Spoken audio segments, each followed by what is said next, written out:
Hi guys. तो कैसे हैं आप लोग? तो चलिए फाइनली आज हम स्टार्ट करते हैं क्वेश्चन प्रैक्टिस। चैप्टर तो हमने कंप्लीट कर लिया है। तो फाइनली अब हम स्टार्ट करते हैं। आज हमारा सेक्शन रहेगा एनसीईआरटी एग्जाम्पलर करने का। यहाँ पे हम केवल एग्जाम्पलर के क्वेश्चंस ख़त्म करेंगे और फिर उसके बाद हम आगे बढ़ेंगे। एग्जाम्पलर ठीक है। उसके बाद आगे भी क्वेश्चंस करेंगे। Approximately 200 plus questions, 250 plus questions ही रहेंगे। तो प्रैक्टिस आपकी बहुत अच्छी हो जाएगी। हालांकि एग्जाम्पलर में ही इतने अच्छे अच्छे क्वेश्चंस हैं, आपका कॉन्सेप्ट यहीं से क्लियर हो जाएगा, आगे की ज़रूरत ही नहीं पड़ेगी। बट फिर भी हमारा टारगेट ये है कि कोई भी टीजीटी हो या कोई भी पीजीटी हो जिसमें यहाँ के सिलेबस से क्वेश्चन आ रहा हो, 100% क्वेश्चन हमारे करेक्ट होने चाहिए। 1% का भी हम मार्जिन लेके नहीं चलने वाले, ठीक है। तो इस वजह से हमारी प्रैक्टिस ढेर सारी रहेगी, बहुत सारी। मतलब गलती की कोई गुंजाइश होनी नहीं चाहिए। तो चलिए टाइम वेस्ट किए बिना स्टार्ट करते हैं।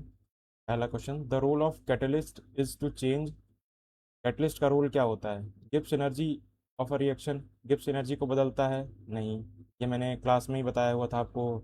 एडवांटेजेस ऑफ कैटलिस्ट या फिर प्रॉपर्टीज ऑफ कैटलिस्ट करके जो टॉपिक पढ़ाया था क्लास में, उसमें ये बताया था गिब्स एनर्जी। एंथैल्पी ये भी नहीं होगा। एक्टिवेशन एनर्जी, हाँ इसको चेंज करता है एक्टिवेशन एनर्जी को।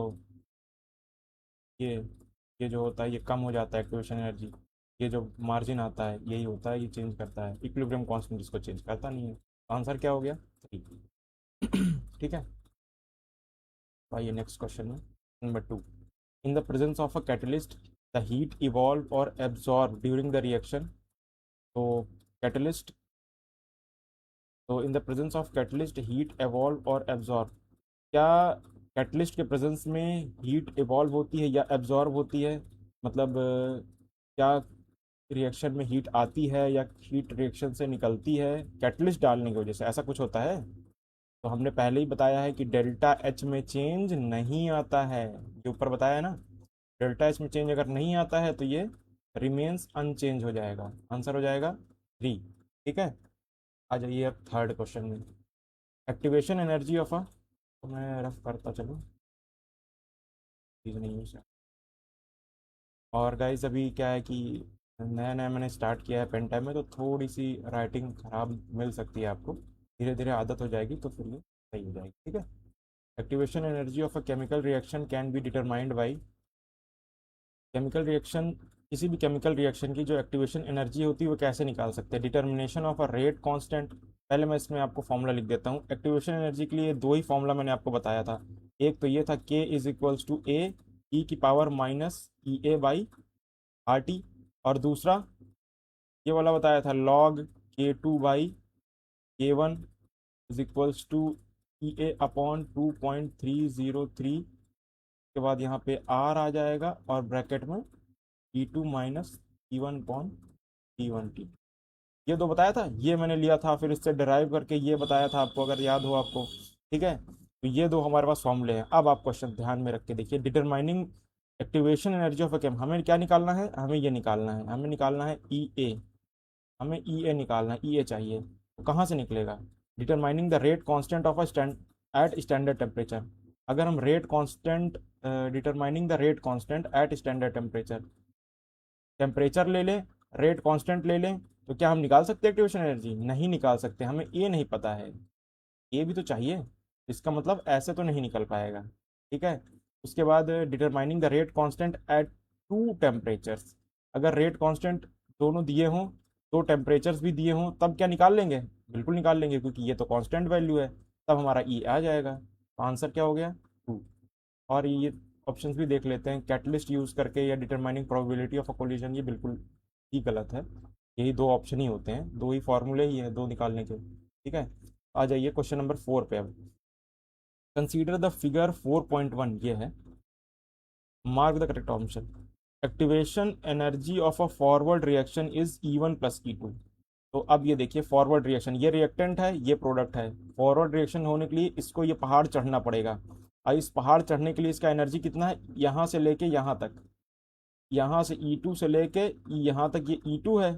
फिर ये इसके ऊपर वाला E1 है। मतलब यहाँ तक पहुँचने के लिए इसको E1 प्लस E2 दोनों चाहिए। तो ये क्या कह रहा है, activation energy of forward reaction is E1 and E2। सही बात है एकदम। आगे पढ़ते हैं। And the product is less stable then the reactant. क्या प्रोडक्ट लेस स्टेबल होगा? कैसे पता चला? यहाँ पे एनर्जी तो इसने ले ली E1 प्लस E2, लेकिन रिलीज कितनी करी? रिलीज कितनी करी? E1 रिलीज करी सिर्फ। ये देखिए E1 लिखा है ना, सिर्फ E1 रिलीज हुआ है। एनर्जी रिलीज हुई E1, एब्जॉर्ब हुई E1 प्लस E2। तो प्रोडक्ट क्या हो जाएगा? अनस्टेबल हो जाएगा। अब यही ग्राफ अगर यहाँ से ये ऐसे यहाँ तक बनता या इससे नीचे आ जाता, एक मिनट, ये ग्राफ अगर, ये ग्राफ आपका यहाँ से आते हुए यहाँ तक आता, तब एनर्जी रिलीज कितनी हो जाती? ये हो जाती। और ये E1 प्लस E2 से भी ज़्यादा हो जाती, तब प्रोडक्ट हमारा ज़्यादा स्टेबल हो जाता। अभी क्या है? लेस स्टेबल है। आंसर क्या हो गया? ये। बाकी और सब में तो अलग ही ऑप्शन होगा, प्रोडक्ट इज मोर स्टेबल, ये तो गलत ही हो गया। उसके बाद activation energy of both forward and backward, दोनों की सेम E1 E2 है नहीं, आपने देख ही लिया, दोनों की अलग अलग वैल्यू है। उसके बाद इस चौथा लास्ट ऑप्शन है, activation energy of backward reaction is E1। Backward की E1 है, हाँ बैकवर्ड की E1 है। उसके बाद and product, product more stable है ही नहीं, रिएक्टेंट मोर स्टेबल है। ठीक है, तो ये हो गया क्वेश्चन नंबर 4। अब आ जाइए क्वेश्चन नंबर 5 में। ये देखिए क्वेश्चन नंबर 5, ये क्लास में कराया हुआ डेरिवेशन है। क्लास मुझे लगता है पार्ट 4 में शायद मैंने लास्ट में कराया था ये। सीधा सीधा ऑप्शन दिख रहा है आपको, तो कुछ पढ़ाने कराने की जरूरत नहीं, आपको ध्यान ही होगा अगर आपने क्लास की होगी। अगर नहीं की है तो इसकी क्लास आप कर सकते हैं। मैंने प्लेलिस्ट बना दी है प्रॉपर, वहाँ पे ये सारा कुछ ये मैंने प्रॉपर वहाँ डेराइव भी कराया हुआ है। वो जो फर्स्ट ऑर्डर का रिएक्शन होता है, रेट ये लिखते हैं ना, K is equals to 2.303 upon T, यहाँ पे आ जाएगा लॉग R0/R। यहाँ से कैसे कैसे ये बनेगा? यहाँ पे हम R0 की जगह PI लग देंगे, इनिशियल प्रेशर, और यहाँ पे क्या यहाँ पे हम ये क्या कहते हैं, इनिशियल प्रेशर जो आएगा उसको माइनस करके मल्टीप्लाई करके जो लिखते बनाएंगे, तो ये PT और PI आ जाएगा। ठीक है, तो ये आप वहाँ से देख सकते हैं। इसको मैंने पूरा डेराइव करके आपको सॉल्व करके दिखाया हुआ है। ठीक है, तो चलिए आप क्वेश्चन नंबर 6 पे आते हैं। ये ग्राफ का क्वेश्चन है। ठीक है, according to Arrhenius equation rate constant K is equals to, हाँ ये देखिए, ये मैं लिख देता हूँ, थोड़ा सा कम सही बन रहा है अभी मुझे। K is equals to A की पावर, A इंटू E की पावर माइनस EA/RT, ये है। इसी को ध्यान में रखते हुए which of the following option represent the graph ln K versus 1/T। तो हमें ln K लॉग चाहिए, तो इसमें लॉग ले लीजिए दोनों साइड। ln K ये हो जाएगा ln A माइनस EA/RT। ये यहाँ से कैसे ये आया, ये तो आप समझ ही गए होंगे, क्लास में सारा कुछ है। इसमें ज़्यादातर चीज़ें 95% चीज़ें आपकी क्लास में ही हैं, 95 to 99। कुछ अच्छे क्वेश्चंस दिख जाएंगे, वहाँ पे मुझे कुछ समझाना पड़ेगा, वरना आप ये चीज़ें आप देखे ही होंगे, मतलब क्लास में ही आप डेरिवेशन करके आ रहे होंगे ना। तो ये आ गया। अब इस यहाँ पे हमें ग्राफ बनाना है ln K और 1/T। 1/T यहाँ से आ गया, ln K ये है। अब ये देखिए y इज इक्वल्स टू, ये आ गया mx, और ये आ गया c, ये माइनस में है, y is equal to minus mx plus c। तो ये ग्राफ देख लीजिए कैसा बनेगा। इसको मैं अरेंज करके लिख देता हूँ, एक मिनट, ये मैं इसको अरेंज करके लिख देता हूँ। ln K is equal to minus EA/RT plus ln A। अब आपको ये दिख रहा होगा y is equal to mx plus c। तो ये है 1/T, ये है ln K। ग्राफ बनेगा स्ट्रेट लाइन जिसमें स्लोप है नेगेटिव, यानी जो भी ग्राफ होगा उसमें ये ऐसे बनेगी लाइन। ठीक है, तो ये हट गया। ये यहाँ पे क्या है, इंटरसेप्ट भी है, तो यहाँ इंटरसेप्ट 0 है, ये भी हट गया। यहाँ पे इंटरसेप्ट तो है लेकिन हमें ग्राफ चाहिए ऐसे, ये हो गया आंसर। हालांकि अब आप कहेंगे कि ये तो एनसीईआरटी में दिया हुआ है, इसे तो हमने याद किया हुआ है, डायरेक्टली हम मार्क कर देंगे। बिल्कुल आप कर लीजिए, लेकिन मैंने आपसे स्टार्टिंग में ही बोला है कि ग्राफ याद करने की ज़रूरत नहीं है। मैं आपको ग्राफ निकालना यहीं पे सिखा दूंगा, तो आपको, क्योंकि बहुत सारे ग्राफ आगे आएंगे, बहुत सारी वैरायटी मिलेगी, आपको सोचना पड़ जाएगा वहाँ पे कि क्या आएगा कैसे आएगा, है ना। हाँ तो गाइस क्वेश्चन नंबर 7 देखेंगे अब। लेता हूँ। Consider the Arrhenius equation given below and mark the correct option. Rate constant increases exponentially with increasing activation energy and decreasing temperature. तो इसके लिए इसको बहुत ही सिंपल तरीके से लिख देता हूँ, ऐसे क्वेश्चंस बहुत आएंगे आपको कंफ्यूजन में डालेंगे, तो इसको बहुत सिंपल फॉर्म में लिख लीजिए। के is equals to A e की power minus E A by R T, ये लिखा हुआ है, इसको लॉग ले लीजिए, तो ये हो जाएगा L N K L N A minus E A by R T, ये हो गया। अब इसका मैं रिलेशन यहाँ पे लिख देता हूँ डायरेक्टली इनवर्सली, वो आप नोट कर लीजिए या वो ध्यान दे दीजिए, बस उसी से सारा क्वेश्चन हो जाएगा। अब जैसे ई ए की बात करते हैं, मान लीजिए एक्टिवेशन एनर्जी बढ़ाते हैं, एक्टिवेशन एनर्जी बढ़ाया तो ये पूरी वैल्यू बढ़ जाएगी, पूरी वैल्यू बढ़ेगी और ये माइनस होगा इससे, तो ये पूरी वैल्यू घट जाएगी, यानी के जो है कम हो जाएगा, इसको बढ़ाने से के कम हुआ, इसका मतलब K is inversely proportional to activation energy. अब सेकंड की बात करते हैं, इसको हटा देते हैं, ये को हटा देते हैं। अब हम बात करते हैं हाँ टेम्परेचर की। अगर मैंने टेम्परेचर बढ़ा दिया, ठीक है, तो ये वैल्यू बढ़ गई, तो ये ओवरऑल वैल्यू कम हो गई, तो कम माइनस हुआ तो ये वैल्यू ये भी बढ़ गई, यानी टेम्परेचर जो है वो डायरेक्टली प्रोपोर्शनल आ रहा है के। ये दो रिजल्ट्स आ गए। अब इन्हीं दोनों रिजल्ट के बेसिस पे हम आगे कर लेंगे। ठीक है, अब पढ़ लीजिए। Rate constant increases exponentially with increasing activation energy. यहाँ पे क्या रिलेशन दिखा रहा है, डायरेक्टली प्रोपोर्शनल का, यहाँ पे क्या है इनवर्सली है, तो ये तो गलत हो गया। इसमें आ जाइए, rate constant decreases exponentially with increasing activation energy, ये देखिए इनवर्सली का रिलेशन दिखाया, तो ये इतना आधा तो सही हो गया। आगे बात करिए decreasing temperature, rate constant decreases with decreasing temperature, यानी डायरेक्टली का दिखा दिया, यानी ये ऑप्शन सही हो गया। ठीक है, ये सही हो गया। आगे बात देख लेते हैं, rate constant increases exponentially with decreasing activation energy, ये सही है, लेकिन टेम्परेचर में देखिए rate constant increases decreasing temperature, inversely relation दिखा दिया, तो ये गलत हो गया। अब लास्ट में देख लीजिए, rate constant increases exponentially with decreasing activation energy, हाँ आधा तो ये भी सही है। फिर increasing temperature, rate constant increases with increasing temperature, मतलब डायरेक्टली प्रोपोर्शनल तो है, तो ये भी सही हो गया। हाँ, तो इसका मतलब इसमें दो सही हो गए, इस वाले क्वेश्चन में दो करेक्ट हो गए क्वेश्चन, जबकि ये मल्टीपल वाला आंसर नहीं है। तो ठीक है, फिर इसमें ध्यान दे दीजिएगा, थोड़ा सा इसमें प्रॉब्लम होगी, क्वेश्चन में इन्होंने थोड़ा बहुत वर्ड इधर उधर नहीं किए हैं, इस वजह से दो करेक्ट आ गए। बाकी मैं ये आपको बता दिया हूँ, ये आप ध्यान रखिएगा, ऐसे बना के ऐसे आप ये लिख लीजिएगा, और उसके बाद इस तरह के कितने भी वर्ड्स में घुमाने वाले क्वेश्चन आए कभी भी आपके गलत नहीं होने वाले हैं। ठीक है, तो चलिए आइए क्वेश्चन नंबर 8 में आते हैं। A graph of volume of hydrogen released versus time for the reaction between zinc and dilute HCl is given. On the basis of this, mark the correct option. Average rate, हाँ average rate निकालना है इसमें 40 second में, 40 second में average rate निकालना है। ठीक है, तो एवरेज रेट निकालने के लिए क्या होगा, यहाँ V3 है, और इसने ये नहीं बोला कि कहाँ से कहाँ तक का, अप टू लिखा हुआ है, खाली अप टू लिखा है। क्या लिखा है, अप टू। अप टू का मतलब ये यहाँ से लेके जीरो से, इनिशियल से स्टार्ट किया है। 40 सेकंड कहाँ है, ये V3 है, यानी ये हो जाएगा V3 माइनस जीरो अपॉन 40 - 0, जहाँ से स्टार्ट हुआ है, तो आंसर क्या आ जाएगा, V3/40। V3/40 कहाँ है, थर्ड आंसर। ठीक है, अब आ जाइए क्वेश्चन नंबर 9 में, ऊपर करते हैं। हाँ, which of the following statement is not correct about the order of reaction, कौन सा करेक्ट नहीं है। Order of reaction can be a fractional number, बिल्कुल हो सकता है, मैंने आपको बताया हुआ है। Order of reaction is experimentally determined quantity, एकदम सही बात है, ये एक्सपेरिमेंटली डिटरमाइंड होता है। उसके बाद the order of reaction is always equal to the sum, always equal to the, नहीं नहीं नहीं नहीं नहीं, ऑलवेज इक्वल नहीं होगा। बैलेंस केमिकल इक्वेशन में जो स्टोइकियोमेट्रिक कोफिशिएंट्स होते हैं उसके हमेशा इक्वल नहीं होता है, जब वो एलिमेंट्री रिएक्शन होती है तब वहां पे वो इक्वल होता है, ऐसे इक्वल नहीं होता है, तो ये ऑलवेज आ गया ना ये। वैसे भी ऐसे ऑलवेज, ऐसे जो वर्ड्स होते हैं ना, ये हमेशा फंसाते हैं, मतलब ये आंसर, यही आंसर होते हैं। जहाँ पे आता है कि मे नॉट बी या ऐसे करके लिखा हुआ है, तो वहां पे सोचना पड़ता है, लेकिन जहाँ पे ये लिख दिया वहां पे आप समझ जाइए, जनरली आंसर यही होता है।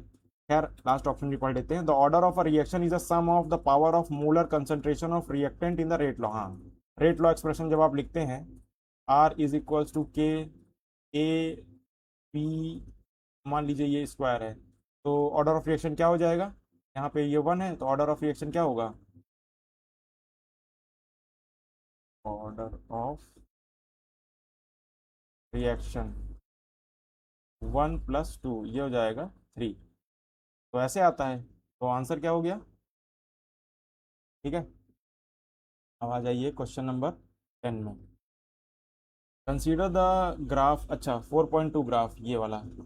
ठीक है, which of the following option does not तो साइमल instantaneous rate of reaction at 40th second. 40th second में इंस्टेंटेनियस रेट नहीं दिखा रहा, 40th सेकेंड में ये आपका ये ग्राफ है, इस पे ये बना हुआ है स्लोप। ठीक है, ये टेंजेंट खींची हुई है। अब टेंजेंट में ये कह रहा है 40th सेकेंड में जो ये गई है ये कहाँ कहाँ टच कर रहा है, उसी से हमको पता चलेगा। कह रहा है कि 40th सेकेंड में कौन सा नहीं दिखा रहा, तो देख लेते हैं। V5 - V2, V5 कहाँ है, V5 ये है, और V2 कहाँ है, ये है। तो देख लीजिए एक बार, ये टेंजेंट को अगर टच करते हुए जा रहा है तो वो सारे करेक्ट हैं। जैसे यहाँ पे करेक्ट किया, या हमारा 40 सेकंड के लिए V3 के लिए हो गया, V5 भी टच कर रहा है, V2 भी टच कर रहा है, V1 कर रहा है, हाँ V1 भी कर रहा है, सारे तो कर रहे हैं। V4 नहीं कर रहा है, V4 का कहाँ है, यहाँ है, V4 वाला नहीं कर रहा। तो जिसमें V4 होगा, जिसमें V5 है, V4 हाँ ये हो गया, V3 V2 V, हाँ तो ये आंसर हो गया ये। समझ गए ना। कोई भी, ये जैसे मान लीजिए ये इधर नहीं, मैं यहाँ दिखा देता हूँ ये। थोड़ा सा गाइस प्रॉब्लम हो रही है अभी, धीरे धीरे ये सही होने लगेगा। हम कोई भी कर्व बना रहे हैं, ठीक है, तो ये हमने टैंजेंट ड्रॉ करी। अब ये टैंजेंट इस कर्व में जहां जहां से होके आएगी, जहां जहां टच करेगी, अभी ये ऐसे करके मान लीजिए ये यूं ऐसे चला गया, हाँ तो यहाँ भी टच कर गई, तो ये जहां जहां टच करेगी वो सारे कुछ आ जाते हैं इसमें। ठीक है, तो यही हुआ है यहाँ पे भी। जो टेंजेंट ड्रॉ करी गई है वो टेंजेंट देखा, देखिए कहाँ कहाँ टच हो रही है, सारे पॉइंट्स में टच हो रही, V4 में नहीं हो रही, तो V4 के लिए वो इंस्टेंटेनियसली करेक्ट नहीं होगा। ठीक है, ये हालांकि मैथ्स का ही क्वेश्चन कहेंगे, ये केमिस्ट्री से रिलेटेड नहीं है, बट आप इसे बहुत इजीली कर सकते हैं। चलिए क्वेश्चन नंबर 11 में आ जाते हैं। Which of the following statement is correct, the rate of reaction decreases with passage of time as a concentration of reactant decreases. कह रहा है कि रेट ऑफ रिएक्शन डिक्रीज कर जाएगी पैसेज ऑफ टाइम में, जैसे कंसंट्रेशन डिक्रीज करेगा। ठीक है, सही बात है। The rate of reaction is same as at any time during the reaction. Rate of reaction हमेशा सेम होगी, नहीं। The rate of reaction is independent of the temperature change, नहीं नहीं, टेम्परेचर पर डिपेंड करती है, ये तो हमने पढ़ाया ही हुआ है आप लोगों को, है ना। अब आ जाइए लास्ट ऑप्शन में, the rate of reaction decreases with increase in concentration of reactant. तो यहाँ पे अगर हम लिखते हैं तो A is equals to,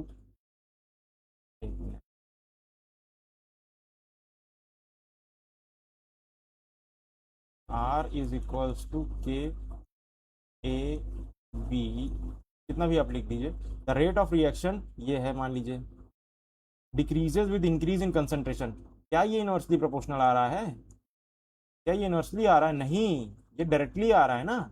directly आ रहा है तो ये होगा, the rate of reaction decreases with passage of time as the concentration of reaction decreases. और इसको हम बिना फॉर्मूला लिखे भी जान सकते हैं कि जैसे जैसे रिएक्टेंट की कंसंट्रेशन कम होती जाएगी रेट ऑफ रिएक्शन घटता जाएगा, है ना। ये बिना आप केमिकल काइनेटिक्स पढ़े भी आप जानते होंगे कि कोई भी रिएक्शन अगर आप कराते हैं, उसमें अगर रिएक्टेंट की कंसंट्रेशन कम हो रही है तो रेट ऑफ रिएक्शन धीमे पड़ जाएगी ना। चलिए ठीक है, आइए नेक्स्ट क्वेश्चन में, क्वेश्चन नंबर 12 में आते हैं। Which of the following expression is correct for the rate of reaction given below. में हमें रेट ऑफ रिएक्शन लिखना है। चलिए रेट ऑफ रिएक्शन तो एकदम इजी होता है, इसमें देख लीजिए क्या क्या है, बी आर और एच प्लस है। बी आर और एच प्लस पे लिख दीजिए, तो मैं इसको यहाँ पे लिख देता हूँ, फिर उससे आप रिलेट कर लीजिएगा कौन सा सही है। जैसे बी आर है तो यहाँ 5 है, तो ये हो जाएगा 1/5 delta B R minus upon delta T.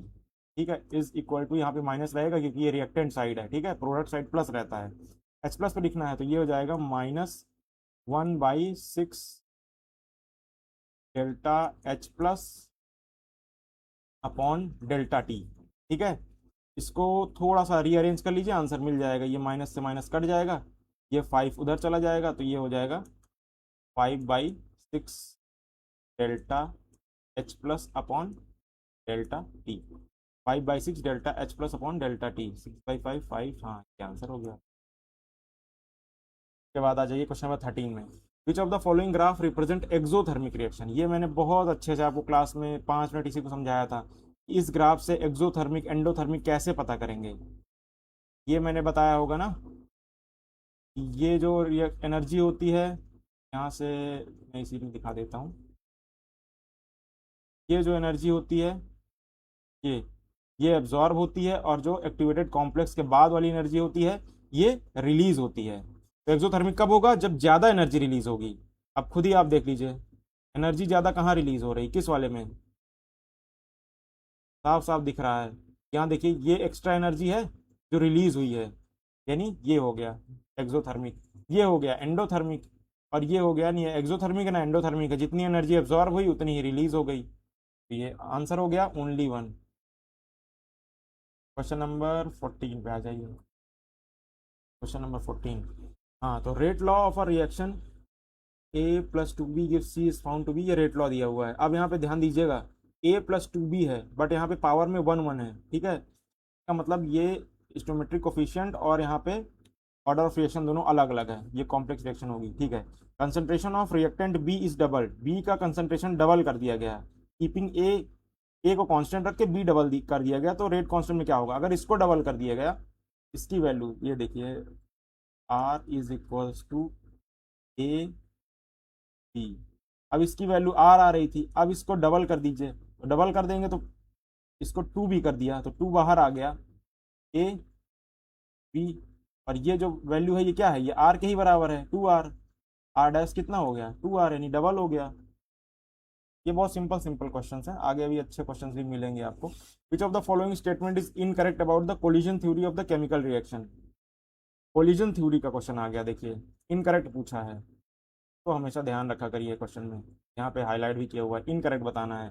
It consider reacting molecules और atoms to be hard sphere और and ignores their structural features. सही बात है, इन्होंने हार्ड स्फेयर कंसीडर किया था, और स्ट्रक्चरल फीचर्स के बारे में, यही इन दोनों के, यही दोनों इनके ड्रॉबैक्स भी हैं कोलिजन थ्योरी के, लास्ट में मैंने बताया था, ये एकदम सही बात है। Number of effective collision determine the rate of reaction, ये भी ठीक ही बात है, इफेक्टिव कोलिजन कितने होते हैं उसी से रेट ऑफ रिएक्शन पता चलेगी। उसके बाद आते हैं, ये भी लगभग ठीक ही लग रहा है मुझे, आगे देखते हैं। Collision of atom and molecule possessing sufficient threshold energy result into the product formation, sufficient threshold energy होगी उसी से प्रोडक्ट बनेगा, ये भी ठीक लग रहा है। Molecule should be collide with sufficient threshold energy and proper orientation, हाँ देखिए ये एक्स्ट्रा चीज ऐड कर दिया जो थर्ड ऑप्शन में नहीं था। थ्रेशोल्ड एनर्जी तो चाहिए ही चाहिए, लेकिन ओरिएंटेशन भी तो होना चाहिए, तभी तो इफेक्टिव कोलिजन होके प्रोडक्ट बनेगा। इसका मतलब यहाँ पे इफेक्टिव कोलिजन मिसिंग है, यानी ये हो गया इनकरेक्ट, ठीक है। बाकी तीन में सफिशिएंट कंडीशन दी हुई है, ठीक है।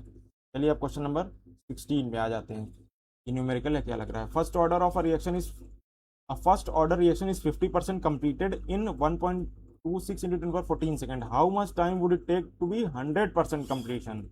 यहाँ पे 100% completion की बात किया है, हालांकि अगर ये न्यूमेरिकल वैसे लगाने जाए तो ये हो जाएगा, देखिए जैसे 50% दिया है मतलब टी हाफ दिया है, टी हाफ कितना दिया है 1.26 into 10 to the power 14 second. अब फर्स्ट ऑर्डर रिएक्शन में टी हाफ का फॉर्मूला क्या होता है, T half is equals to 0.693 upon K, तो यहाँ से के निकाल सकते हैं आप, है ना। लेकिन अभी रुक जाइए, यहाँ पे 100% कंप्लीशन की बात कर रहा है, तो जरा इसका टाइम लिखिए 100% के लिए, टी 100 का फॉर्मूला क्या हो जाएगा, 2.303 upon K log R not by R, ये फॉर्मूला होता है। R not initial concentration, R final concentration, final concentration क्या है रिएक्टेंट की, 100% रिएक्शन कंप्लीट हो गई, मतलब रिएक्टेंट जीरो कंप्लीट, क्योंकि रिएक्शन तो पूरी कंप्लीट हो गई, मतलब रिएक्टेंट तो कुछ बचा ही नहीं, यानी यहाँ पे हो जाएगा जीरो, और 1/0 क्या हो जाएगा, ये हो जाएगा लॉग इन्फिनिटी, और इसका आंसर क्या होगा लॉग इन्फिनिटी का, इन्फिनिटी, तो इसका आंसर क्या आ जाएगा इन्फिनिटी। तो इसमें कुछ सॉल्व ही नहीं करना था, इसलिए मैंने कहा कि आप रुक जाइए, 100% जैसे ही आपको दिख जाया करे आप समझ जाइएगा इसमें कुछ सॉल्व करना नहीं है हमें, वो अगर कुछ वैल्यू दी हुई है तो वो केवल घुमाने के लिए दी है। अगर यहाँ पे 99.9% या 99% कुछ होता तब हमें कुछ इसमें देखना पड़ता। चलिए क्वेश्चन नंबर 17 में आ जाते हैं। क्वेश्चन नंबर 17 तो देख के लग रहा है कि ये एनसीईआरटी का वही पैराग्राफ उठा के दे दिया जो मैंने आपसे बोला था कि मैं एज अ एक्सपेरिमेंट आपको करवा दे रहा हूँ। ये तो मुझे वही दिख रहा है, लग रहा है। देखिए, जैसे स्टेट में a+2b गिव्स 2c है और इसमें एक्सपेरिमेंट्स दिया है, ये वैल्यू ले लिया दोनों की और इसमें प्रोडक्ट ये बन रहा है। तो कह रहा है कि आप दोबारा क्या किए, इसको तो सेम रखे, ए तो सेम रखे, बी को हमने डबल कर दिया। अब बी को डबल करने पे ये 0.1 से 0.4 हो गया, मतलब 4 टाइम्स हो गया डबल करने पे। और ये पहला केस दिया, तो यहाँ से बी के बारे में पता चलेगा। बी के बारे में क्या पता चलेगा कि बी को इन्होंने कंसंट्रेशन इसकी डबल की, मतलब इंटू 2 किया, तो यहाँ पे ये 4b आ गया। 4b कैसे आया, यहाँ पे पावर 2 रही होगी, तभी तो 2 2 जा 4 हुआ है। इसका मतलब यहाँ पे स्क्वायर आएगा, बी पे स्क्वायर आएगा, ये हटा दो, ये हटा दो, ये हटा दो, यही बचा। और ए के साथ देख लेते हैं, ए की कंसंट्रेशन इन्होंने डबल करी, तो ये क्या हुआ, ये भी डबल हुआ। इसका मतलब यहाँ पावर 1 होगी, यहाँ पे पावर 1 होगी, तभी तो अंदर डबल करोगे तो सीधे डबल ही निकलेगा। अगर यहाँ पावर 2 होती, अगर यहाँ पावर 2 होती और अंदर डबल करते तो यहाँ 4 निकलता, अगर अंदर ट्रिपल करते तो यहाँ 9 निकलता, है ना। उसका स्क्वायर हो जाता, 3 3 जा 9। तो बस यही समझना है इसमें, ये हम लोगों ने किया हुआ है, क्लास में ही किया हुआ है कि कैसे क्या डबल ट्रिपल होता है, कैसे पावर बनती है। तो ज़्यादातर तो किए हुए ही क्वेश्चंस आ रहे हैं, बहुत इजी पड़ जा रहा है हम लोगों के लिए इसको सॉल्व करना। तो चलिए आ जाते हैं क्वेश्चन नंबर 18 में। विच of the following statement is not correct for the catalyst. Catalyst के लिए कौन सा इनकरेक्ट स्टेटमेंट, नॉट करेक्ट, देख लीजिए, ये नॉट करेक्ट मतलब इनकरेक्ट पूछा है। It catalyses the forward and backward reaction to the same extent. Forward और बैकवर्ड रिएक्शन को सेम एक्सटेंट में कैटलाइज करता है, तो सही बात है। It alters delta G of reaction, delta G बिल्कुल नहीं, ये एकदम याद रखिए, डेल्टा जी डेल्टा एच इनको छूता ही नहीं है, इनको कुछ चेंज नहीं करता, तो ये हो गया आपका इनकरेक्ट। तो ये हो गया आपका आंसर। अब देख लेते हैं क्वेश्चन, ऑप्शन और पढ़ लेते हैं। It is a substance that does not change the equilibrium constant. हाँ एकदम सही बात है, delta G change equilibrium constant, equilibrium constant के की बात कर रहा है, के सी के पी नहीं चेंज करता है, ठीक है। It provide an alternative mechanism for by reducing, हाँ एक्टिवेशन एनर्जी को रिड्यूस कर देता है रिएक्टेंट और प्रोडक्ट के बीच में, वही जो मैंने ग्राफ में आपको बताया हुआ है। ये ऐसे जा रहा है और कैटलिस्ट डाल दिया तो ये ऐसे हो गया, ये जो कमी आ गई ये, यही काम ये करता है, तो ये भी करेक्ट आंसर हो गया। तो आंसर क्या हो गया, इनकरेक्ट सेकंड वाला, ठीक है। क्वेश्चन नंबर 19 में आ जाइए। The value of rate constant of a pseudo first order reaction is. Pseudo first order reaction की रेट कांस्टेंट की वैल्यू क्या होगी, depends on the concentration of reactant present in small amount. हाँ ये देखिए, ये क्वेश्चन वहां से आया है जो मैंने आपको हाइड्रोलिसिस ऑफ ईस्टर पढ़ाया था स्यूडो फर्स्ट ऑर्डर रिएक्शन में। CH3COO C2H5 प्लस H2O लिया था, और यहाँ से CH3COOH प्लस C2H5OH, ओ सॉरी सॉरी सॉरी, हो गया, आ गया हाँ, C2H5OH ये आया था। और यहाँ पे हमने ये 10 मोल लिया था, ये 0 0 था इनिशियली, ये 0.01 मोल था।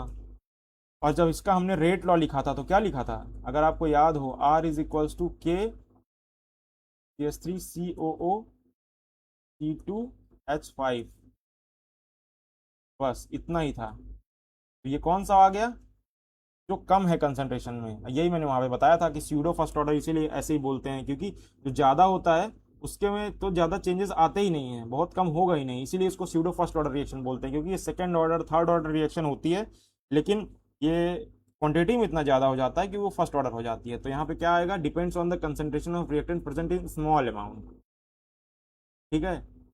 तो ये हो जाएगा, एक minute, depends on the concentration of reactant present in excess the value of rate constant. तो रेट कांस्टेंट किस पे डिपेंड करेगा, जो स्मॉल अमाउंट में प्रेजेंट है, ठीक है। यानी आंसर हो जाएगा ये। Is independent of the consent, नहीं नहीं इंडिपेंडेंट तो नहीं होती है। डिपेंड्स ओनली ऑन टेम्परेचर, नहीं, टेम्परेचर में ही, हाँ ओनली मैं शब्द बता रहा था आपको, जो ऊपर बोल रहा था कि ओनली कहीं पे आएगा तो वो गलत होता है। तो टेम्परेचर पे डिपेंड करती नहीं, ये भी नहीं होगा। ये डिपेंड किस पे करती है, जो स्मॉल अमाउंट में दिया हुआ, जैसे ये स्मॉल अमाउंट में है तो रेट इसी पे डिसाइड होगा, वाटर से रेट डिसाइड नहीं होगा। तो स्मॉल अमाउंट वाला आप ध्यान रखिएगा, ठीक है। 19 का होगा आपका फर्स्ट। चलिए क्वेश्चन नंबर 20 में आ जाते हैं। Consider the reaction A to B the concentration of both the reactant and the product varies exponentially with time. ठीक है, ए और बी एक्सपोनेंशियली वेरी कर रहे हैं। Which of the following figure correctly describe the exchange of concentration of reactant and product. इससे पता चल रहा है, तो आप ये देख लीजिए कि ए जो है वो रिएक्टेंट है, रिएक्टेंट स्टार्टिंग में बहुत ज़्यादा रहा होगा, उसकी कुछ पावर रही होगी। जैसे ए इसमें देखिए, ए इसमें ज़ीरो दिखा रहा है, तो ये तो बिल्कुल नहीं होगा। इसमें ए, इसमें ठीक है, इस देख सकते हैं, इसमें ए, इसमें भी ए ज़ीरो दिखा रहा है, तो ये भी नहीं होगा।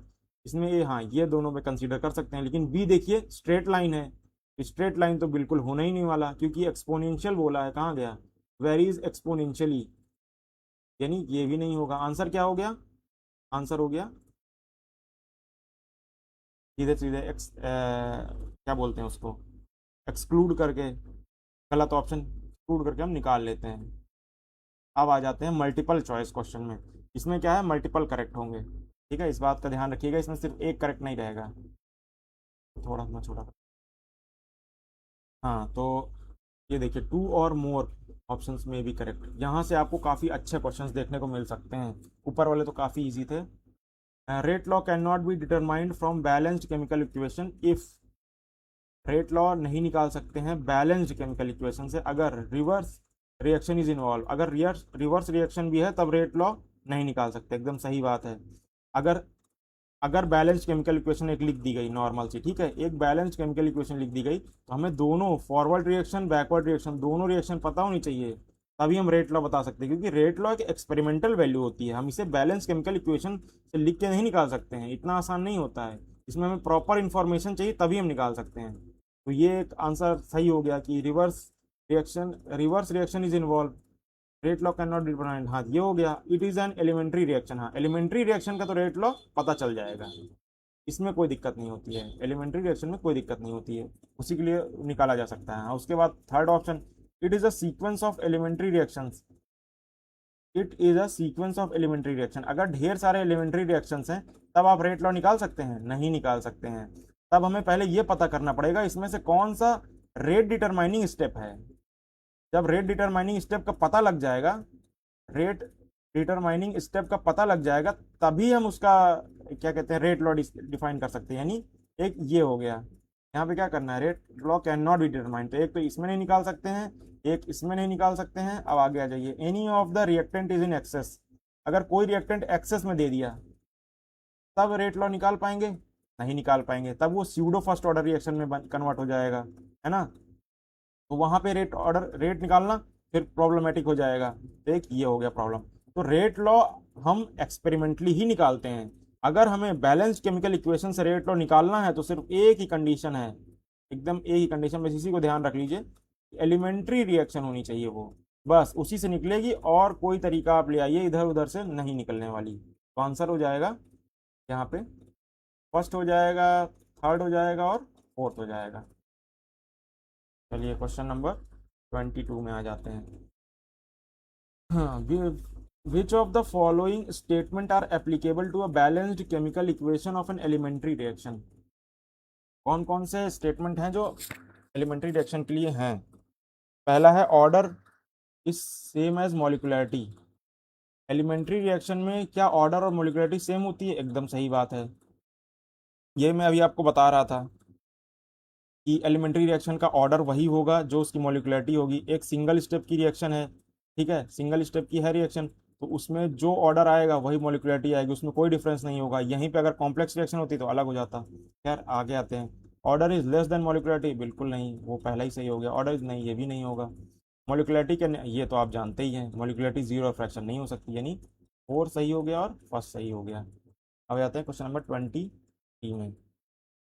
हाँ, in any unimolecular reaction, unimolecular का मतलब कि एक मॉलिक्यूल वाला रिएक्शन है कोई।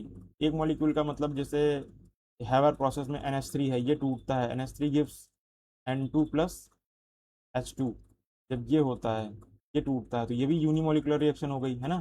तो ऐसे ही यूनिमोलिकुलर रिएक्शन की बात कर रहा है, ठीक है। यहाँ पे एक ही मॉलिक्यूल रहेगा, आ गई, देखते हैं यूनिमोल।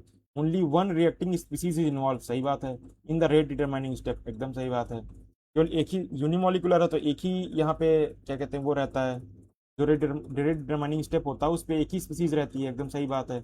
उसके बाद आ जाते हैं सेकंड में, the order and molecularity of a slowest step are equal to one. यहाँ पे ऑर्डर और मोलिकुलरिटी जो स्लोएस्ट स्टेप है उसका वन के इक्वल होंगे, एकदम सही बात है। यही मैं आपसे कह रहा था कि यूनिमोलिकुलर रिएक्शन है, ठीक है, एक ही है, और उस रेट डिटरमाइनिंग स्टेप भी वही है और मोलिकुलरिटी भी वही है, तो वो वन रहेगा।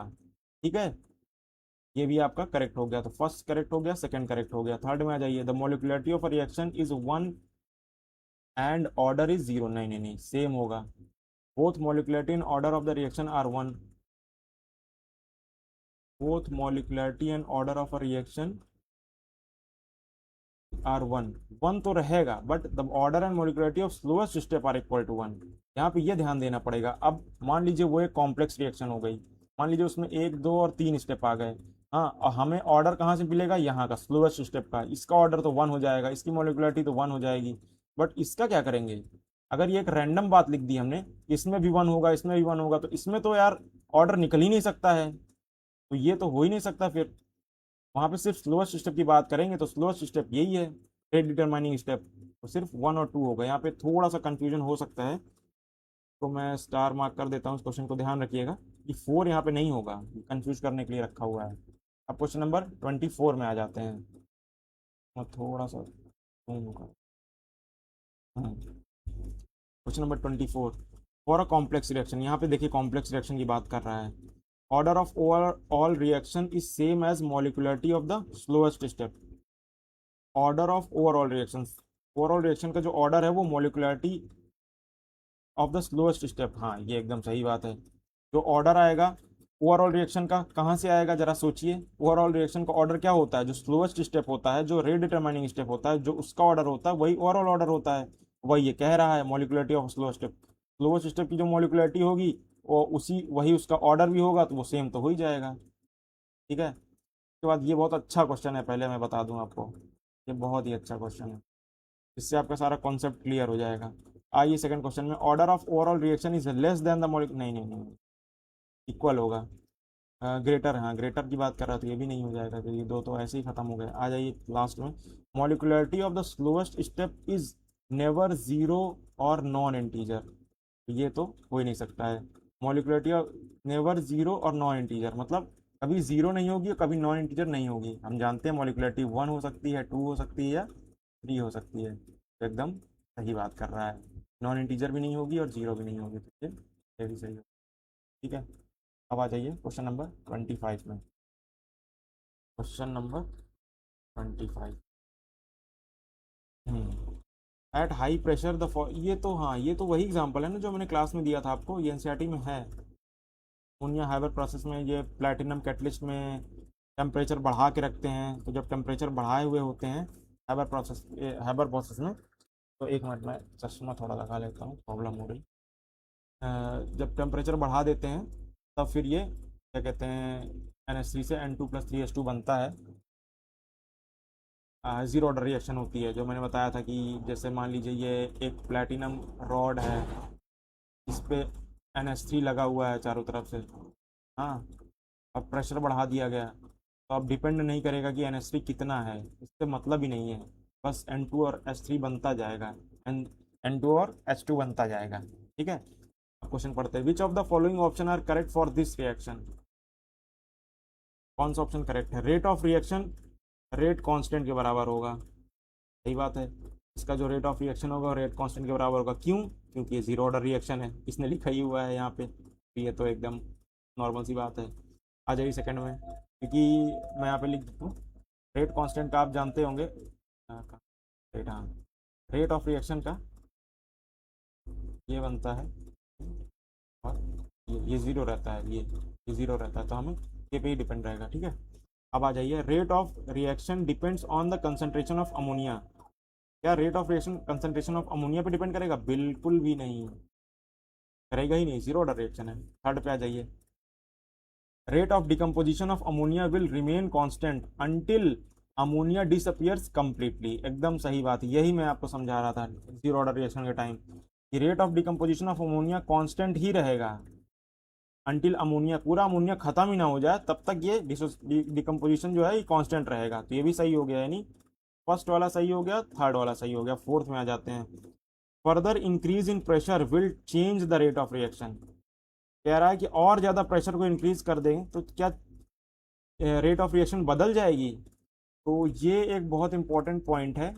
ऐसे तो आपको ये आंसर लग रहा होगा कि बिल्कुल नहीं बदलेगी, जीरो ऑर्डर रिएक्शन है, प्रेशर और बढ़ाएंगे तो जीरो ऑर्डर ही रहेगी, बदल थोड़ी जाएगी, बट होगी, बदलेगी। क्यों? क्योंकि एक चीज़ देखिए, ये गैसियस रिएक्शन है, ठीक है, और ली चैटलियर प्रिंसिपल के अकॉर्डिंग अगर एक्स्ट्रा प्रेशर बढ़ा देंगे, प्रेशर बढ़ाते हैं तो इक्विलिब्रियम किधर शिफ्ट करता है, इधर लेस नंबर ऑफ मॉलिक्यूल्स होते हैं, यानी इक्विलिब्रियम इधर शिफ्ट कर जाएगा, यानी एक साथ ही साथ में पैरेलल बैकवर्ड रिएक्शन चलने लगेगी, तो फॉरवर्ड रिएक्शन के साथ बैकवर्ड भी चलने लग जाएगी। इस वजह से जो रेट ऑफ रिएक्शन है वो थोड़ा धीमा पड़ जाएगा, ठीक है। ये एक ऑप्शन है, मतलब एक पॉइंट है, और एक इसका और पॉइंट है, इसमें दो पॉइंट है।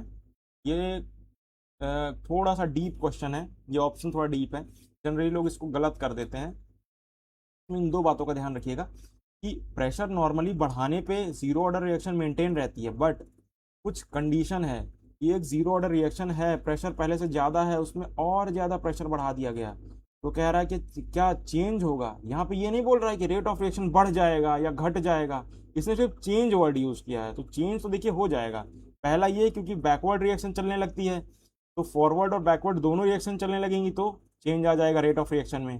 दूसरा दूसरा ये है कि जब अल्ट्रा हाई प्रेशर हो जाएगा तो जो एब्जॉर्प्शन है, डी एब्जॉर्प्शन रेट, जैसे मान लीजिए ये प्लेटिनम है, इस पे अमोनिया लगा हुआ है, इसी पे प्रोडक्ट बन रहा है N2 और H2, जब बहुत ज़्यादा प्रेशर बढ़ जाएगा तो ये जो N2 और H2 है इनको निकलना है ना, रॉड से ही निकल के आगे प्रोडक्ट हटेंगे, तभी तो आगे और प्रोडक्ट रिएक्शन होगा। तो जब बहुत ज़्यादा हाई प्रेशर हो जाएगा तो ये इसमें से हट ही नहीं पाएंगे, इसमें चिपके रह जाएंगे, और इसमें चिपके रह जाएंगे तो फिर रेट ऑफ रिएक्शन में असर पड़ जाएगा, यानी दोनों में असर पड़ जाएगा। Further increase in pressure will change, हाँ तो ये हो जाएगा आपका, मुझे वही नहीं दिख रहा माउस, हाँ ये है आंसर, फोर भी हो जाएगा, ठीक है। अब आ जाइए क्वेश्चन नंबर 26 में। नंबर 26, इसको जरा अच्छे से मार्क कर लीजिएगा, इसको याद कर लीजिएगा, ध्यान रखिएगा इसको, बहुत ही अच्छा पॉइंट है इसमें, स्पेशली लास्ट वाला।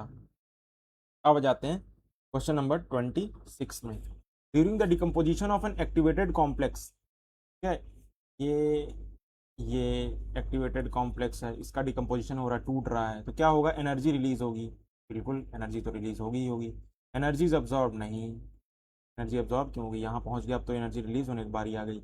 एनर्जी डज नॉट चेंज, नहीं नहीं नहीं, ये भी नहीं होगा, एनर्जी चेंज होगी। रिएक्टेंट में भी फॉर्म्ड, क्या रिएक्टेंट बन सकता है, ये मैं आपको एक एक्स्ट्रा चीज़ यहाँ बता देता हूँ। ये हम लोगों ने पढ़ते समय ये हमने डिस्कस नहीं किया था। हमने तीन बातें देखी थी वहाँ पे, कोई भी प्रोडक्ट बनने के लिए, कि यार कोलिजन होना चाहिए, दूसरा बात की थी कि ई की power minus E A by R T, इतने फ्रैक्शन ऑफ मतलब फ्रैक्शन ऑफ जो मॉलिक्यूल्स होंगे उनकी energy E A by R T activation energy से ज़्यादा होनी चाहिए, तभी वो प्रोडक्ट बनेगा, तभी उसमें रिएक्शन होगा। और तीसरी हमने बात की थी इफेक्टिव कोलिजन की, इफेक्टिव कोलिजन की बात की थी, ये तीन बात की थी।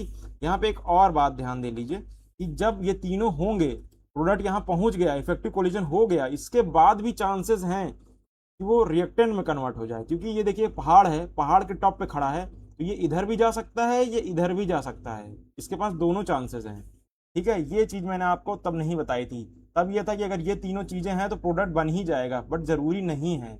अब भी एक सिचुएशन आ गई कि हो सकता है ये प्रोडक्ट बने, हो सकता है ये रिएक्टेंट साइड ही वापस लौट आए, तो रिएक्टेंट में भी फॉर्म्ड, इसलिए यहाँ मस्ट नहीं लिखा है। अगर रिएक्टेंट मस्ट भी फॉर्म्ड आ जाए कि रिएक्टेंट ही बनेगा, तब ये गलत हो जाता। तो यहाँ पे दोनों ही केस हो सकते हैं, तो इस बात का थोड़ा ध्यान रखिएगा और इसको याद कर लीजिएगा कि दोनों चीज़ें हो सकती हैं, ठीक है। देखिए कितने अच्छे अच्छे क्वेश्चन यहाँ मिल रहे हैं। अब आ जाते हैं क्वेश्चन नंबर 27, 20, ये शायद गलत, ये 27 होगा, ठीक है। मिनट, ये यहाँ लिखा हुआ है।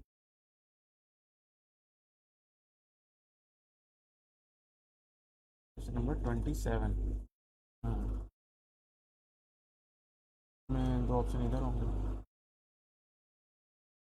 एक minute. According to Maxwell Boltzmann distribution energy, ये मैक्सवेल बोल्ट्जमैन डिस्ट्रीब्यूशन एनर्जी क्या था, वही जो ग्राफ मैंने आपको बनाया था, दिखाया था। The fraction of molecule with most probable kinetic energy decreases at higher temperature, the fraction of molecule with most probable kinetic energy increase. हाँ, इसमें मैं आपको वही ग्राफ ही बना देता हूँ, यहीं से आप निकाल लोगे, आपको कुछ मिलेगा। एक तो ये बना दिया, ठीक है। एक टी टेम्परेचर बनाया और ये बना दिया T+10 पे, यानी ये वाला है T+10 हाइयर टेम्परेचर, ये है टी टेम्परेचर। इसका मोस्ट प्रोबेबल काइनेटिक एनर्जी कहाँ है, यहाँ है, इसका यहाँ है। और ये है काइनेटिक, और ये है NE/NT फ्रैक्शन ऑफ मॉलिक्यूल्स, ये यहाँ पे है, ये यहाँ पे। अब ये क्वेश्चन हो जाएगा। तो क्या पूछ रहा है, देखिए। The fraction of molecule with most probable kinetic energy decreases at higher temperature, जब टेम्परेचर बढ़ाएंगे तो फ्रैक्शन ऑफ मोस्ट प्रोबेबल, ये जो फ्रैक्शन ऑफ मॉलिक्यूल्स हैं जो मोस्ट प्रोबेबल काइनेटिक एनर्जी के हैं, वो कम हो जाएंगे जब टेम्परेचर बढ़ाएंगे। ये बढ़ा हुआ टेम्परेचर का है, इसका फ्रैक क्या है, कम है कि ज़्यादा है? ज़्यादा तो ये है, ये कम है, यानी कम हुआ है, कम हुआ यानी ये सही बात है। उसके बाद सेकंड में आ जाइए, the fraction of molecule with most probable kinetic energy increases at higher temperature, नहीं इंक्रीज नहीं तो डिक्रीज हुआ है, हटा दीजिए। Most probable kinetic energy increases at high temperature, most probable kinetic energy यानी कौन सी है, एक इसकी ये है और इसकी ये है, तो कह रहा है कि हाई टेम्परेचर, हाई टेम्परेचर पे मोस्ट प्रोबेबल काइनेटिक एनर्जी ज़्यादा होगी। तो हाई टेम्परेचर कौन सा है, ये वाला है, ये वाला है हाई टेम्परेचर। इस पे काइनेटिक एनर्जी ज़्यादा है या इस पे काइनेटिक एनर्जी ज़्यादा है? काइनेटिक एनर्जी ये वाली ज़्यादा है, ये वाली कम है। इधर ध्यान दीजिएगा, ये है काइनेटिक एनर्जी का ग्राफ, तो इधर जीरो से स्टार्ट हुआ है, ठीक है। तो इसमें ज़्यादा कौन सा है, ये वाला, यानी इसमें हाई टेम्परेचर है, T+10 वाले में हाई टेम्परेचर पे, ये है हाई टेम्परेचर पे most probable kinetic energy increases, हाँ ये वाला होगा, हार्ड होगा। तो मैं थोड़ा, ठीक है, थर्ड हो गया। और कौन सा आया था, फर्स्ट आया था, तो इसके दो ऑप्शन सही हो गए। क्वेश्चन नंबर 27 आ जाइए, क्वेश्चन नंबर 28 में, ठीक है। In the graph showing Maxwell Boltzmann distribution of energy, दिख तो नहीं रहा है यहाँ पे, आप सम एज्यूम कर लीजिए वही जो ऊपर मैंने बनाया है, ये वाला, ये ग्राफ की बात हो रही है। Area under the curve must not change with increase in temperature, कह रहा है कि area under the curve must not change with increase in temperature बढ़ाने पे, यहाँ पे बना देता हूँ मैं।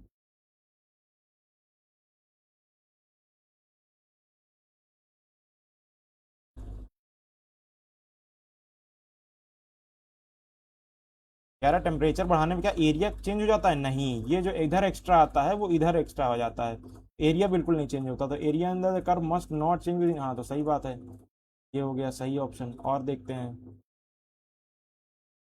Area under the curve increases, नहीं नहीं नहीं नहीं नहीं नहीं नहीं, ये इंक्रीज नहीं करता, डिक्रीज नहीं नहीं नहीं, डिक्रीज भी नहीं करता। देखिए यहाँ डिक्रीज लिखा या इंक्रीज लिखा, तो ये दोनों गलत हो जाएंगे। उसके बाद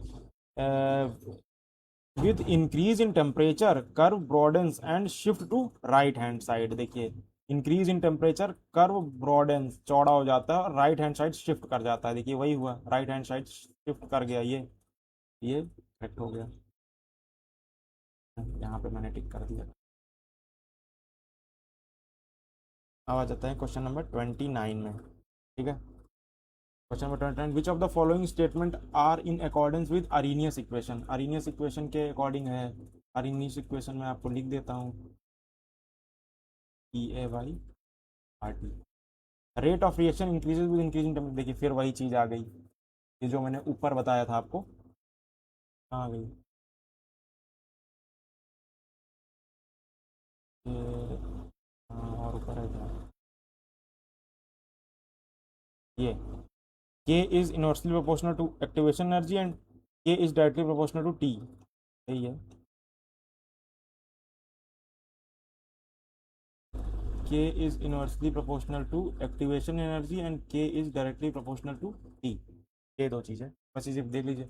rate of reaction increases with increase in temperature, सही बात है, सही हो गया।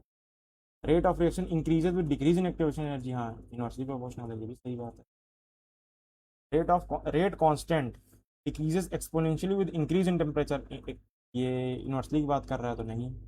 Rate of reaction decrease with decrease in activation energy, directly बात कर रहा है, नहीं है इनवर्सली। ये तो सिंपल क्वेश्चन था, ये आप वहां से बना लिया आपने, अब ये आपको कभी भी प्रॉब्लम नहीं करेगा, ऐसे क्वेश्चन कभी भी आपको फंसा ही नहीं पाएंगे। अब क्वेश्चन नंबर 30 पे आ जाते हैं। मार्क द इनकरेक्ट स्टेटमेंट, ठीक है, इसमें इनकरेक्ट बताना है। Catalyst provide an alternative pathway to the reaction mechanism, हाँ अल्टरनेटिव पाथवे करते हैं कि ये जो एक्टिवेशन एनर्जी ऐसे जा रही है वो यहाँ से चली जाएगी, पाथवे तो उसका बदल दे रहे हैं। Catalyst raises activation energy, activation energy को बढ़ा देते हैं, नहीं नहीं नहीं नहीं, यही तो होगा, ये तो गलत है, बढ़ाते नहीं है घटाते हैं। कैटलिस्ट लोअर द, हाँ ये सही है, बट ये हमारा आंसर नहीं सही होगा, हमें इनकरेक्ट बताना है।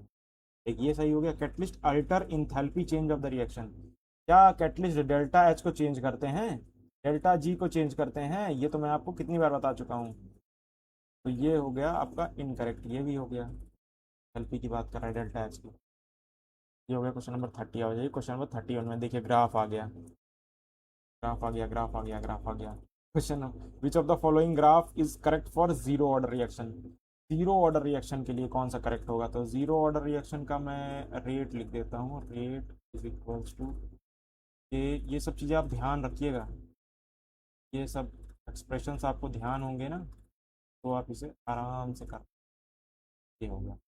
अब बताइए पहला ऑप्शन देखिए, रिएक्शन रेट और टाइम, रेट ऑफ रिएक्शन क्या टाइम पे डिपेंड करेगी जीरो ऑर्डर रिएक्शन पे, नहीं, टाइम से कोई उसको मतलब नहीं है, रेट ऑफ रिएक्शन चलती जाएगी सीधा सीधा जब तक वो नहीं हो जाता है, तो टाइम, सॉरी सॉरी सॉरी मैं गलत बोल दिया यहाँ पे, एक मिनट, थोड़ा सा मैंने गलती कर दी। मैं ये बता रहा था कि जैसे जैसे टाइम बढ़ता जाएगा, रेट ऑफ रिएक्शन जो है, रिएक्शन की रेट है उसमें कोई चेंजेस नहीं आएंगे, क्योंकि रेट रिएक्शन की रेट यहाँ पे कांस्टेंट रहती है, क्योंकि वो जीरो ऑर्डर रिएक्शन है, ठीक है, तो ये करेक्ट हो गया। ठीक है, सेकंड में आ जाते हैं, ये है कंसंट्रेशन ऑफ रिएक्टेंट, रिएक्टेंट का कंसंट्रेशन, यानी ये इसको दूसरी तरीके से अगर हम लिखें, जो दूसरा इसका एक्सप्रेशन था, आर इज इक्वल टू, जिससे हमने ग्राफ बनाया था, माइनस के टी प्लस आर नॉट, तो इसका ग्राफ जो हमने बनाया था आर और ई का, माइनस में स्लोप आएगा तो ये ऐसे बनेगा, ठीक है, ये इसका स्लोप हो गया माइनस के, ये दिख रहा है कहीं पे, हाँ ये देखिए कंसंट्रेशन ऑफ रिएक्टेंट और टाइम के साथ ये दिख रहा है, तो ये हो गया। उसके बाद रिएक्शन रेट और टाइम, रेट ऑफ रिएक्शन और टाइम के साथ नहीं, स्ट्रेट लाइन तो ग्राफ यहाँ है ही नहीं जो इंटरसेप्ट रहता है, और ये भी नहीं है यहाँ पे, कंसंट्रेशन ऑफ रिएक्टेंट के साथ ऐसा बनता है, ऐसा नहीं बनता है ना। ये हो गए 30। अब आ जाइए क्वेश्चन नंबर 32 पे, यहाँ पे ग्राफ ही ग्राफ है। 32 पे क्या कह रहा है, which of the following graph is correct for the first order, हाँ फर्स्ट ऑर्डर के लिए आ गया।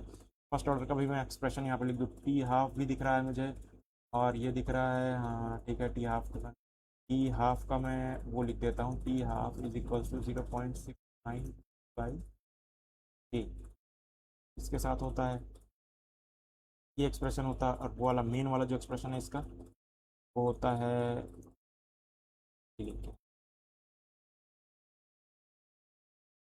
होता है L N R is equals to minus A T plus L N R not, ये होता है। यहाँ से जो हम ग्राफ बनाते हैं, अगर आपको याद हो, ये एल एन आर एक बार रिवाइज हो जाएगा इसलिए मैं करे दे रहा हूँ, ये कभी स्लोप जो है वो माइनस के होता है, ये कहीं दिख रहा है इसमें, मोलर कंसंट्रेशन, ये नहीं, चलिए कोई नहीं, टी हाफ का देख लेते पहले, टी हाफ और आर नॉट, क्या इनिशियल कंसंट्रेशन पे टी हाफ डिपेंड करता है, नहीं करता डिपेंड, यहाँ पे, हाँ देखिए टी हाफ का के साथ कोई यहाँ पे ग्राफ नहीं बनाया है, तो आंसर क्या हो जाएगा, आंसर हो जाएगा आपका टी हाफ जो है, रिएक्टेंट बढ़ाते रहो बढ़ाते रहो बढ़ाते रहो, टी हाफ का कोई असर नहीं पड़ने वाला, क्योंकि यहाँ पे रिएक्टेंट है ही नहीं, यहाँ पे सिर्फ के है, अगर के साथ ग्राफ बनता तो एक बार को सोचते, तो यही करेक्ट होगा, और ये तो बिल्कुल हो ही नहीं सकता। अब आ जाइए ये वाले पे। ये वाला भी मैंने एक्सप्रेशन आपको, ये वाला अगर इसको और सिंप्लीफाई करें, ये बन जाएगा L N R by R not minus के टी, और ये माइनस को इधर एडजस्ट कर लेंगे तो ये कितना हो जाएगा, L N R not by R K T. और इसको अगर वो उसमें कन्वर्ट कर दें लॉग बेस 10 में, ये हो जाएगा लॉग, और यहाँ पे हो जाएगा 2.303। तो इस पे ग्राफ अगर बनेगा तो कैसा बनेगा, इधर हो गया आपका लॉग 2.303, इधर आ गया आपका टाइम। तो यहाँ पे इंटरसेप्ट है ही नहीं, इंटरसेप्ट नहीं है तो ज़ीरो से स्टार्ट होगा, और ये डायरेक्टली प्रोपोर्शनल है, y is equals to M X, Y is equals to M X का ग्राफ। अच्छा ग्राफ ऐसे ही बनेगा। तो ये जो है दिख रहा है, ये कराया हुआ है, मेरा क्लास में ही कराया हुआ है, एनसीईआरटी में भी है। तो ये तो आपका मतलब ये हो गया सिंपल सा क्वेश्चन। और ये मोलर कंसंट्रेशन का इन्वर्सली नहीं होगा, ये डायरेक्टली ऐसे ही बनता है, ठीक है। कंसंट्रेशन का ये वाली बात कर रहा है ये, कि आर का क्या इसके साथ ऐसा बनेगा, बिल्कुल नहीं बनेगा, ठीक है। अब ये शॉर्ट आंसर क्वेश्चन है, इससे हमें मतलब नहीं है, हमारा तो एमसीक्यू वाला पेपर है, इसमें असर्शन रीजन्स आ सकते हैं। तो चलिए ये आ गया मैच द फॉलोइंग, इसे कर लेते हैं।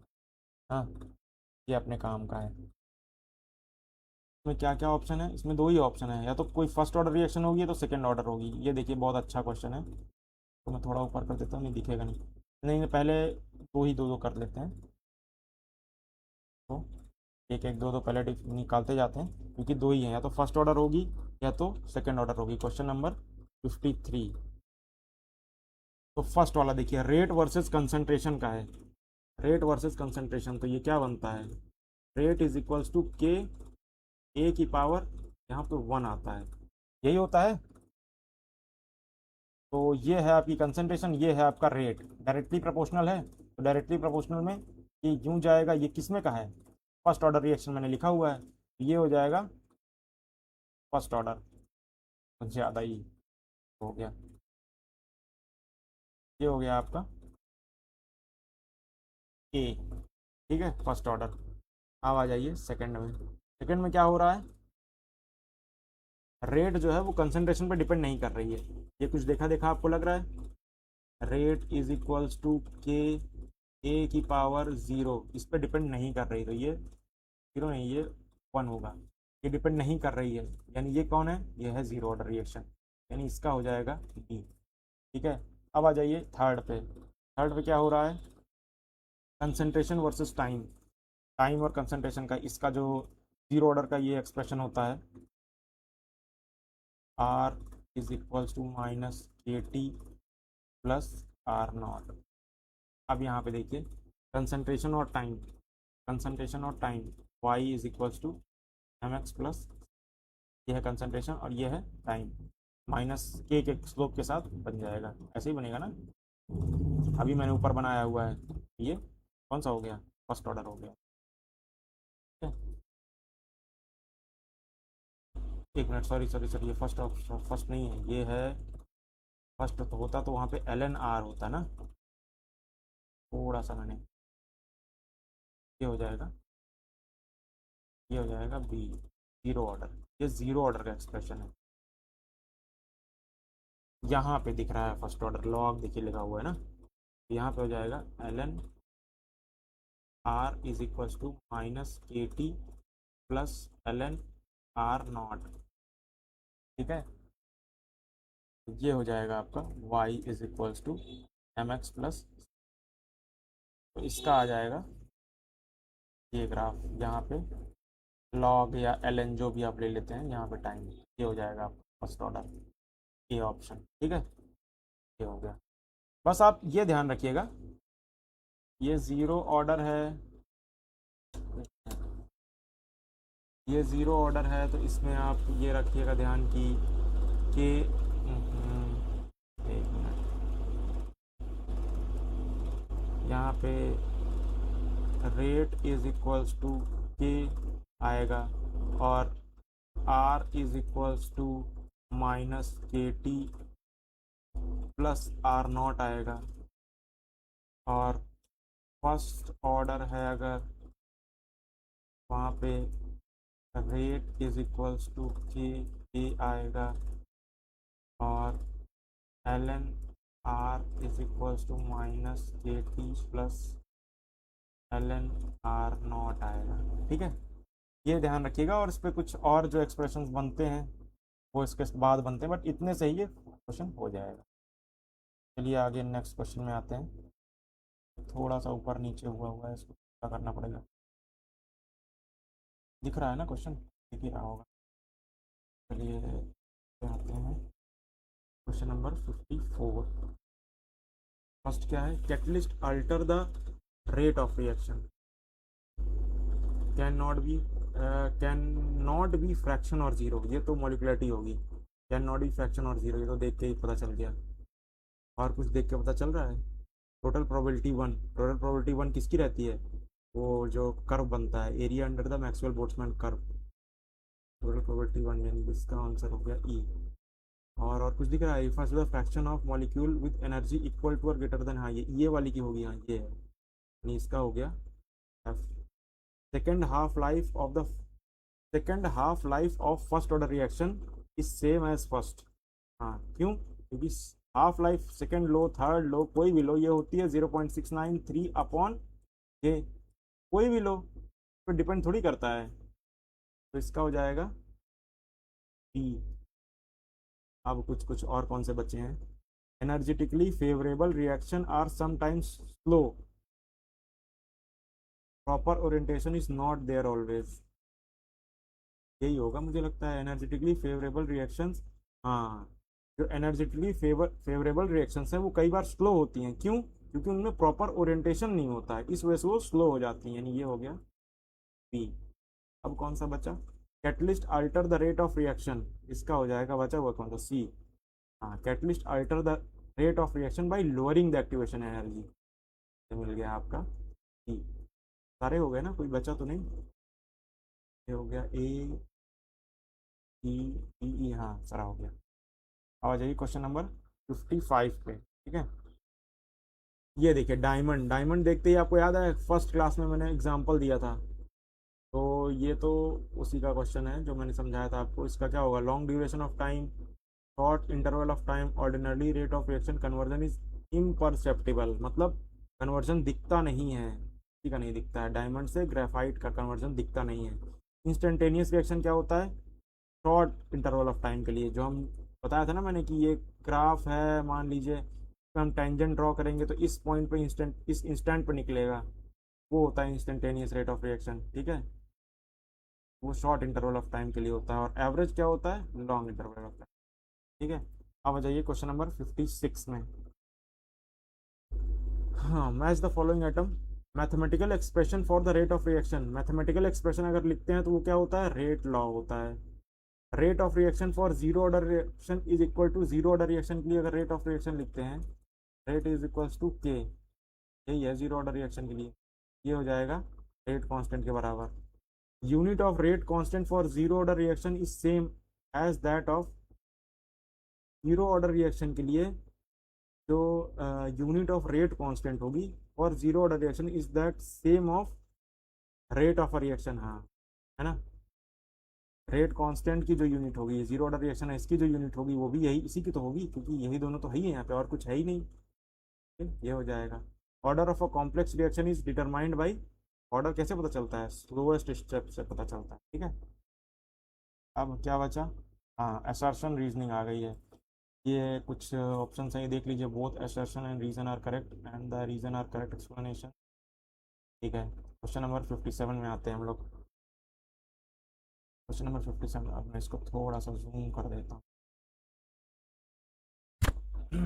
असर्शन है ऑर्डर, एक मिनट, असर्शन है order of a reaction can be zero और fractional. Order of reaction zero और फ्रैक्शनल हो सकता है, एकदम सही बात है। We can not determine the order from balanced chemical equation. बात तो वैसा सही लग रही है, बट इसका रीज़न तो नहीं है ये, है ना, रीज़न तो ये नहीं है। तो ऐसा कोई ऑप्शन यहाँ पे है, both assertion and reason are correct and the reason correct, नहीं नहीं नहीं बोला reason and but the reason is not explain, हाँ ये बी होगा इसका, क्या होगा, बी। ठीक है। ओह सॉरी, यहाँ पे मार्क कर दिया मैंने,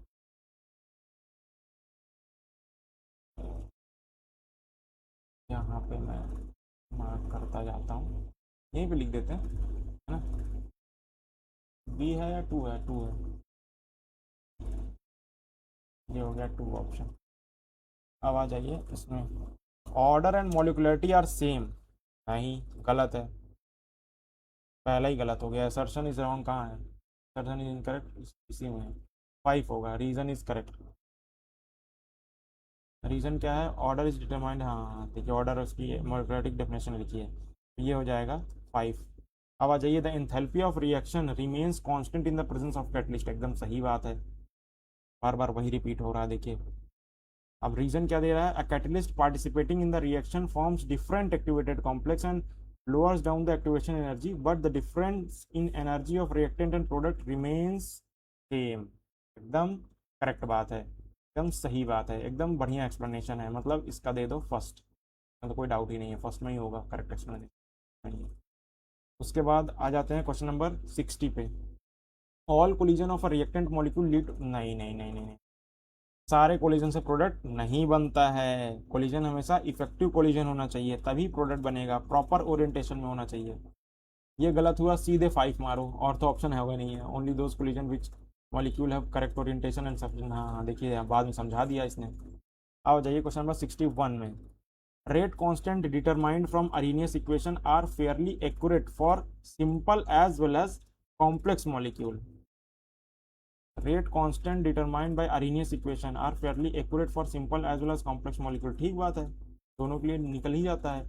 reactant molecules undergo chemical change irrespective of their orientation during collision, जो रिएक्टेंट मॉलिक्यूल्स होते हैं undergo chemical change irrespective of their orientation during collision, हाँ ये कह रहा है कि बिना ओरिएंटेशन से मतलब किए वो कोलिजन, कोलिजन में इरिस्पेक्टिव ऑफ देयर ओरिएंट, उनको ओरिएंटेशन से मतलब नहीं है कोलिजन के टाइम, तो ऐसा होता है नहीं, तो ये इसका जो रीजन दिया है ये गलत दिया है, ऐसा कोई ऑप्शन है यहाँ पे, ऐसा assertion is correct but reason is, हाँ ये है सी, सी होगा इसका, क्यों, क्योंकि ये कह रहा है कि ओरिएंटेशन से उसे मतलब नहीं है, जबकि हम इतनी बार हम लोगों ने बात कर ली है कि इफेक्टिव कोलिजन होने के लिए प्रॉपर ओरिएंटेशन होना चाहिए, वो वाला एग्जाम्पल CH3Br प्लस OH, जब ये आता है तो इसमें प्रॉपर ओरिएंटेशन इम्प्रॉपर ओरिएंटेशन दो बनते हैं ना, ये मैंने पढ़ाया आपको, तो यहाँ पे ये कह रहा है कि ओरिएंटेशन से मतलब नहीं है, ये हो गया आपका खत्म।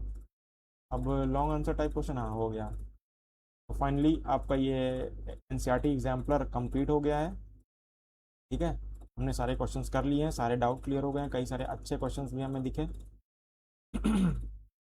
तो आज की क्लास यहीं तक रखते हैं, फिर आगे के क्वेश्चन नेक्स्ट क्लास में करेंगे, ठीक है, चलिए फिर, थैंक यू।